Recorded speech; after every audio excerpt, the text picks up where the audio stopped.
What's good guys, Tiger here, welcome to the channel. Today I have for you a settings video. I know, yawn, possibly one of the most oversaturated videos in the COD community. However, this is going to be a zero bullshit guide to settings because there's lots of different things in the settings in Modern Warfare. They've really added so many things and so many pointless things, so many things that no one really in the right mind should have enabled or disabled. So today I just thought I would go over the important things that you need to be aware of, maybe turn off or turn on or change slightly. So I really do hope this video helps you. Okay, so the first thing, let's start off with something boring. You've got the button layouts and stick layouts. Now something that I have always have is tactical flipped. I play flipped, what means my R2 buttons are now R1, so I shoot and aim down sight with my bumpers rather than my triggers. I've always found this to be better for PlayStation over Xbox. You can do it for Xbox if you really want to, and obviously it depends what controller you have. Now I've always played tactical. This makes it a lot easier for me to drop shot and crouch, as I find to be using that button a lot more than I would be to melee. But there are so many different button layouts now. I suggest if you haven't looked into them, I would recommend it, as there are some really good ones that can help you if you don't have a custom controller like a Scuff. Next up we have sensitivity. Sensitivity, I've always thought of something that is just personal preference. There are people out there, and there's going to be people in the comment section who play on 10 or 12 sensitivity and they feel like they have good accuracy. That's absolutely amazing. Fair play to you guys. Now for anyone who is not as good at the game or their accuracy sucks, I do suggest putting it down. I think anywhere between 4 or 8 is a good range for sensitivity, and it's probably what the majority of the community play on. At the moment, I'm playing on a 7.5. I do believe that your vertical sensitivity should be the same or lower. I do recommend having it lower, as when you aim your weapon, when you move your camera, you're going to be going horizontal a lot more than you're going to be going vertical. Plus, you're going to want to spin around faster than you do need to look up and down. Obviously in Modern Warfare there is more verticality, especially if you're playing ground war, but I still believe having a lower vertical sensitivity is the best. Next up we have low zoom and high zoom sensitivity. This was something that was introduced in Black Ops 4, and it's something that I think is really important, your ADS sensitivity. Now low zoom is when you are aiming down sight with a scope that is less than 3.25. So they're going to be for your reflex sights, your holographic sights, things like that. Now I recommend having that lower than 1.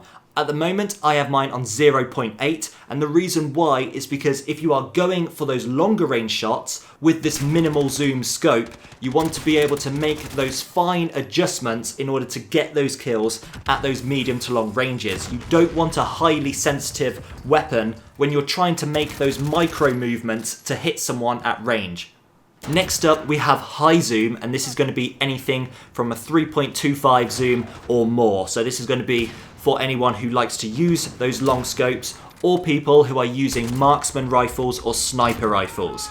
Now at the moment I just have mine set on 1, what is the default. Now I have not been sniping yet on Modern Warfare. I'm doing the assault rifles first. I will probably move on to snipers next, and then I'll make a video on sniping sensitivity if I have been changing this high zoom sensitivity to something that I prefer. But at the moment it's just 1 because I haven't been using any scopes higher than a 3.25. Next up we have the aim response curve. Now you can have standard, linear or dynamic. Now dynamic is a complete no, as standard or linear is a yes. Now I think standard is the best because it's what we have been used to. This is a new setting, something we don't really want to get into. And what this aim response curve is when you are moving your sticks, it's how sensitive they are to your movements. Standard is what we're used to. You can change it to linear if you really want to, but I think it is completely unnecessary. Number 4, we have controller vibrations. I turn this off immediately. Most of my controllers have the rumbles removed anyway, but I feel like vibrations in the controller is a huge distraction. Some of you guys might like it to feel more immersed, but if you want to be the best you possibly can be, then those rumbles are just going to put you off, so disable them straight away. Number 5 is aim assist. You can have disabled or standard, what are the two options we normally have, and now we have precision or focusing.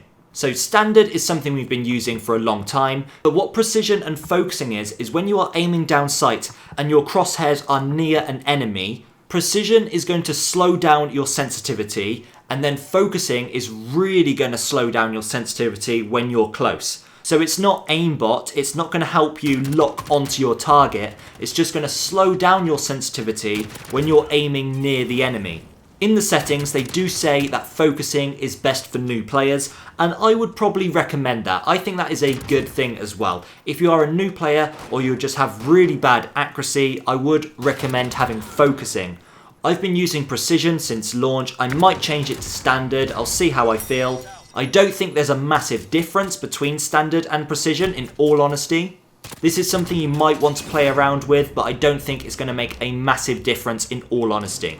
Number 6 is weapon mount activation. I use ADS melee, but I do have a paddle at the back of my controller, a button, because I use a scuff controller, so you may want to change this to something more comfortable if you do not.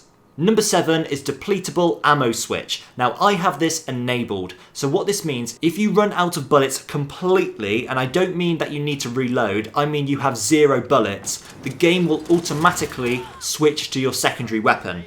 I think this is only going to be useful, but at the end of the day it completely comes down to your preference. Number 8, and it's the safe area. This is something we have had in the settings in every single game. When you load the game up, it asks you to select the safe area. Now, the common mistake is most people feel they have to push the safe area to the edge of their screen. This is something I do not recommend. The reason why is because what that safe area is, it's where it's going to put your head-up display.